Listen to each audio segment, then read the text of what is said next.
Hello Musici, the other day I talked about Chinese solmization and I published this article, I shared this article on Patreon where you can learn something every day, so join Patreon.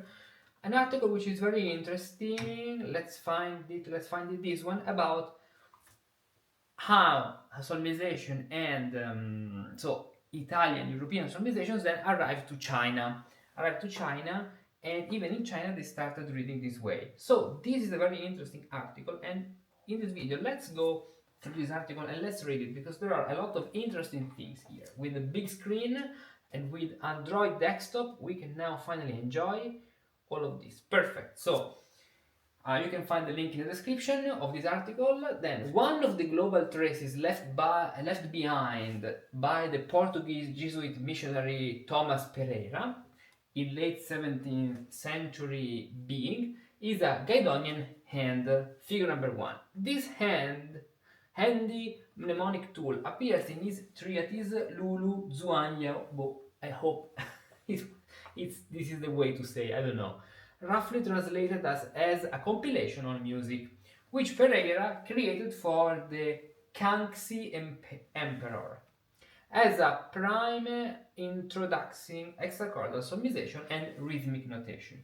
Featured in the 10th chapter, titled An Explication on the Order of Notes Names Inside the Palm. This Chinese Guidonian hand includes transliterated solmization syllables, voces, because ultra mi fa sol la, as you can learn in the solmization course, they're called voces, while the letters are called claves. So A, B, C, D, F, G are claves, clef, C clef, C sol fa ut clef, all is connected, and the syllable voces. In Chinese, for example, fa, hu, fa ut is f-out. Okay. Along with flat and natural sim and G, F and C. G sol re ut, f-out and C sol fa ut clef. Where is the mouse? Here. Okay. Clefs. And this is the picture. Okay. Interesting. Where we can see the first clef. So we start this way. It's very interesting that we have a clef here. I see another clef here because C, D, E, F, G, and it's okay to have a G here, A, B, and then C sol fa ut. So this is the C sol fa ut clef, then the C sol fa ut clef, C, D, E, F, F out clef. So yeah, it's indicated with F, the F clef and G, all the positions with the clef. As you can see, there is a treble clef here. Let's see if I can do a little zoom. Yes, exactly. There is a clef, this point, and then the same. Then check the article in the description. Okay.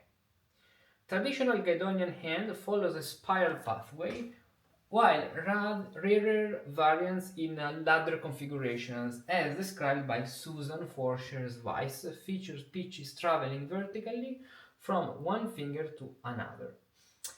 The diagram in Lulu Zhuan Yao represents a distinct variation of the spiral configuration that I call a looping hand, which introduces an additional note on the thumb, emphasizing circularity over the finite linear range characteristic of spiral and ladder hands. In this post, I explore the one-handed operation in Pereira's looping hand, examine its confluence with a similarly single-handed Chinese reckoning practice of Quizuan, okay, and broadly consider the musical hand as an instrument of music theory. Okay, yes, in general, in the Middle Ages and even in the Renaissance, the use of the hand was more spread than today. For example, why do we say dozens of things, dozens and not tenths? Even in Italy, you can buy 12 eggs. It's not so common to find 10 eggs, but 12. Because with their hand, they used to count eggs. For example, let's suppose that they want to count something. With the right hand, I take and move, take and move. With the left hand, in the meanwhile, I count 1, 2, 3, 4, 5, 6, 7, 8, 9, 10, 11, 12. So that's why at the end we have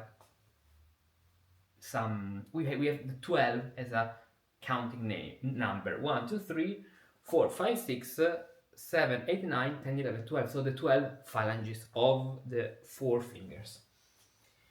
Then, and so the hand was even really used in music. The Guedonian hand is often a two-handed operation.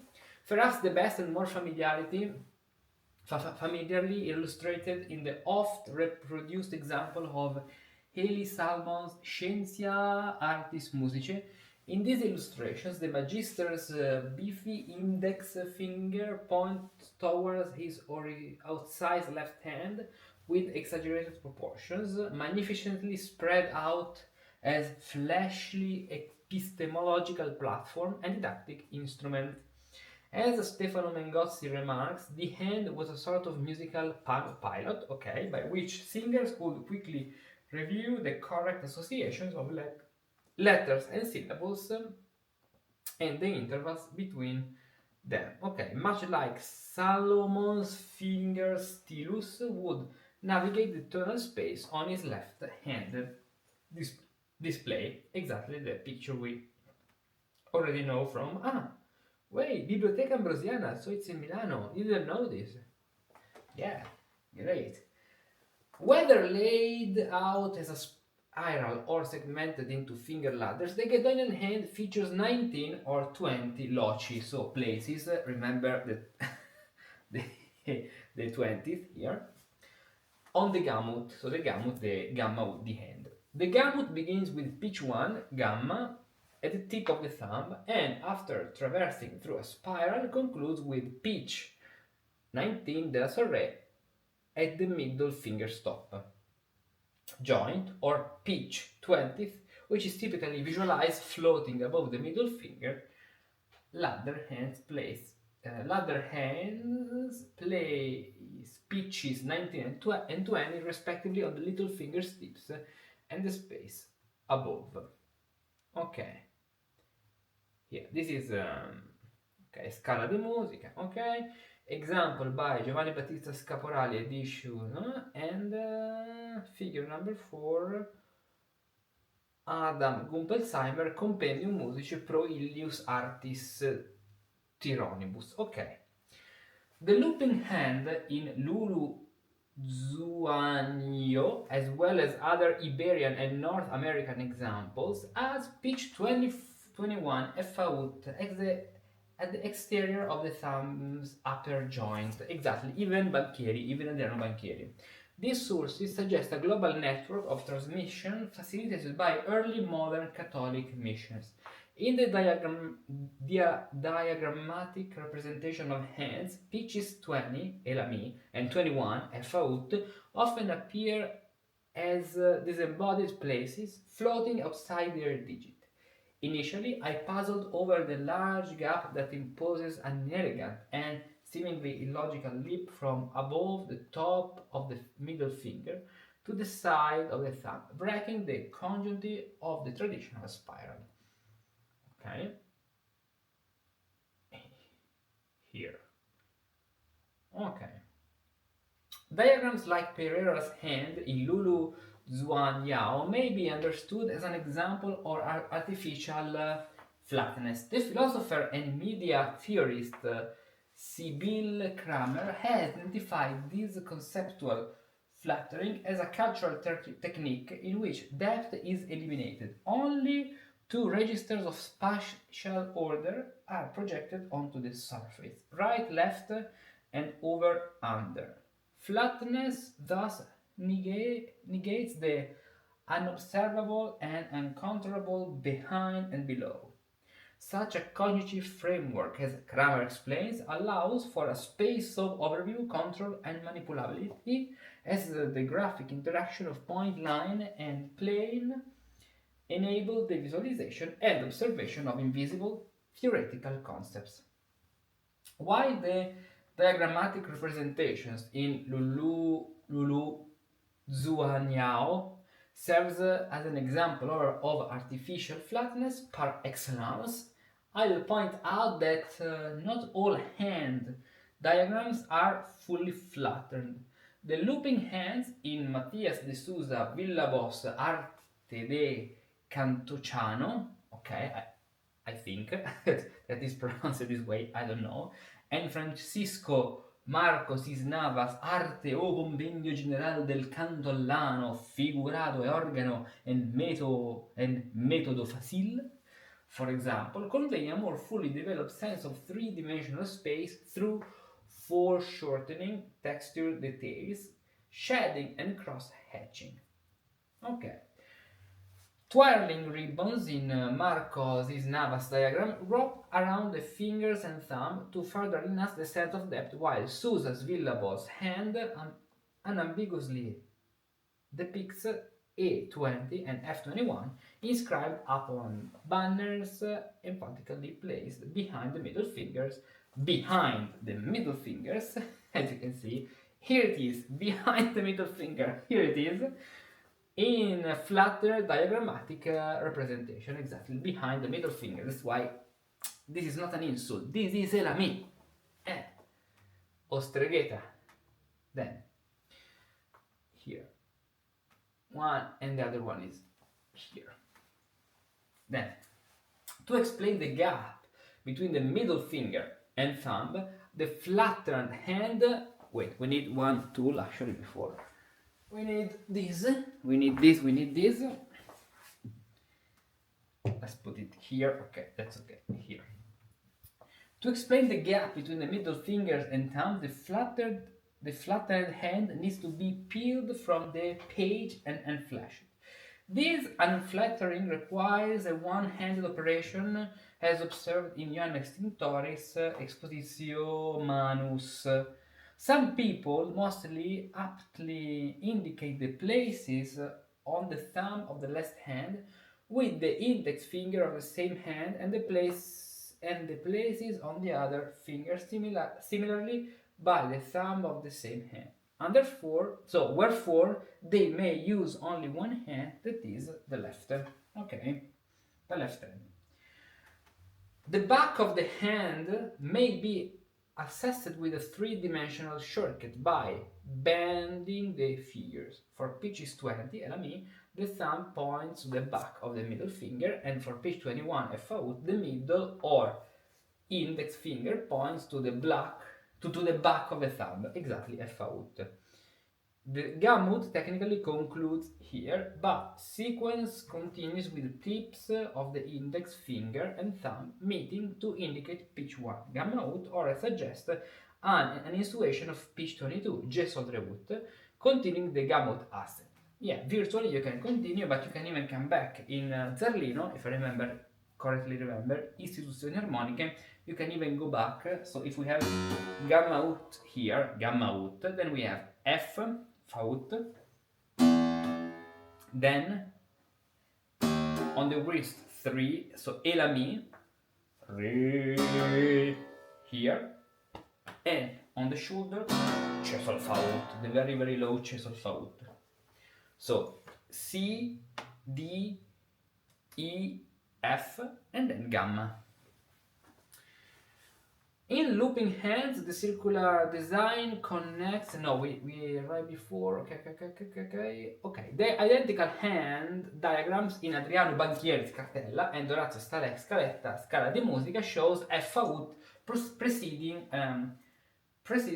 the two gamma out. Exactly. In looping hands, the circular design connected to hands of the gamma out ladder, folding upon itself into Morbius strip of sort. This circularity is evident in hands where the thumb tip is solmized, not as gamma out, but rather as G sol re ut. Exactly, because if you have F below gamma out, you even have G re. But if you have the very low C ut, you have ut, re, mi, fa, sol, and so you even have the G sol from C ut. Then you have G re from F ut and G ut from G ut. So in this case you have G sol re ut here. As in the case of Marcos Navas' hand, the gamut had already begun in medias res. Yes, because we have an extension down in order to cover the space of the keyboard. Analogous in this framework of a one-handed looping hand, pitches extend exactly ad infinitum, virtually breaking the limit of the gamut. Analogous to the Ouroboros, okay, the gamut divorces its own tail in unending regenerative cycles. Okay. Yes. Okay, so 2, 3, 4, 5, 6, 7, 8. So let's start again. Wait, let's wait the loop. So done. Tac, tac, tac, tac, tac. F, gamma, A, B, C, D, E, F, G, A, B, C, D, E, F, G, A, B, C, D, E, and then F starting again. So this is the complete tutorial of the hand from the F here to this note. I can even do this way. So I play on the keyboard. Yeah, there are some notes which do not work, but let's do it. Tac, tac, tac, tac, tac, tac, tac, tac, tac, tac, tac. Okay.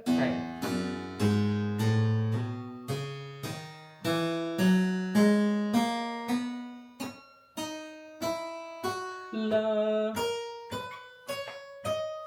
And then it continues. This string does not work. Okay. Then Chinese hand reconing ems. Okay. And then we have another paragraph about this. Okay, let's continue this in the next video. But before stopping, I want to show you those treatises. So if you go to IMSLP and if you check Pedrini IMSLP here, Teodorico Pedrini, you'll find this page. Not Padrini, Pedrini, or il Padrino. Then there is a violin sonata actually by Pedrini. Let's see. Yeah, a Chinese Baroque sonata. Let's see. I understand. Yes, I understand. Yes, I understand. Okay, but you do not understand. Okay. Collaboration. There is this book, Lulu, the one we talked about before. Let's open it. Okay. Let's see if you understand. And as you can see here, this is a collaborative work. This work was co-authored by Thomas Pereira, yeah, and Todorico Pedrini and Pereira, the Jesuit. If you go here, books, we can find another thing. There are a lot of interesting things, such as this one and this one, Xubian. So the Xubian is the one we analyze together here. Okay, it's loading.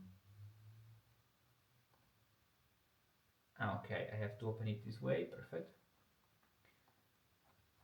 This one, where we can find at a certain point syllables and solmization.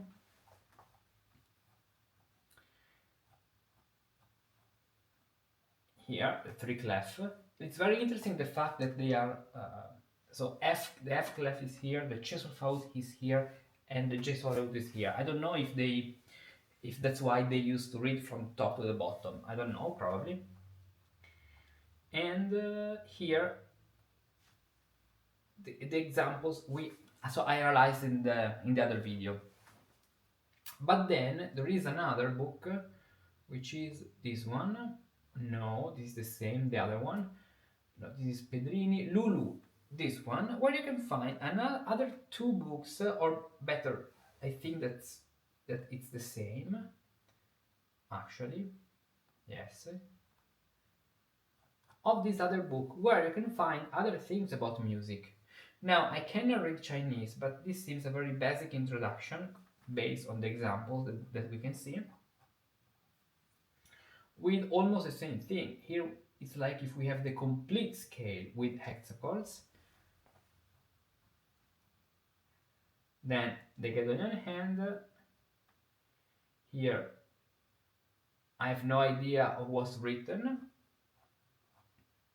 I have no idea. Then there is a melody. Okay, there are some melodies.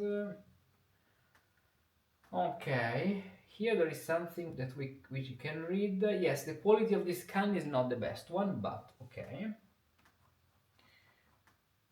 And I don't know if someone today from China can read this. I don't know actually, but if you can read it, you may translate it into modern English, modern.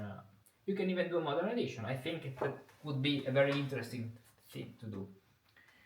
Okay, so in the next video, because otherwise this video becomes very long, let's continue the reading of the other part of this article, which is very interesting. You can find the links of all these articles and book here in the description. Then join our Patreon, where you can learn different things, exclusive things about early music, Renaissance and Baroque every day. This way you today join, you learn, and you get better gradually every day. This is the secret to improve in any field. In a long-term vision, little things, but every day at the end. So join Patreon. We will happy to meet you and see you for another video here or on Patreon. Sometimes it takes very little to improve, just a little, but every day. You look at a sheet of music and it seems like a random collection of notes, and now you can't connect them. But if you know how to reveal the meaning and the connection between the notes, you can discover magical and wonderful paths hidden among the melodies and harmonies. You sit at the keyboard, but you don't know where to start composing or improvising a piece. But if you know the right techniques, even just with a few compositional elements, you can create something wonderful. You study a piece, you can play it technically well, but don't understand what's happening harmony and counterpoint wise. But if you change the perspective with which you read and play those notes, you can literally change the way you see them. That's actually a kind of magic. Every month, every week and every day you can have something special and valuable like this. Video analysis, a lot of PDFs analysis and handouts of pieces to truly understand what's happening in each passage, in each piece. Improvisation elements like this of the other day of how to improvise a fugue. Practical exercises to learn how to compose music and how to become better at improvising. Fugues, chorale, freeforms and more. Composition and improvisation pills to discover how the great composers crafted certain passages and learn to imitate them correctly. All of this on Patreon. So much content to explore, so much to learn, and many preview projects to discover. Go to this link, choose the best level for you, and start your adventure.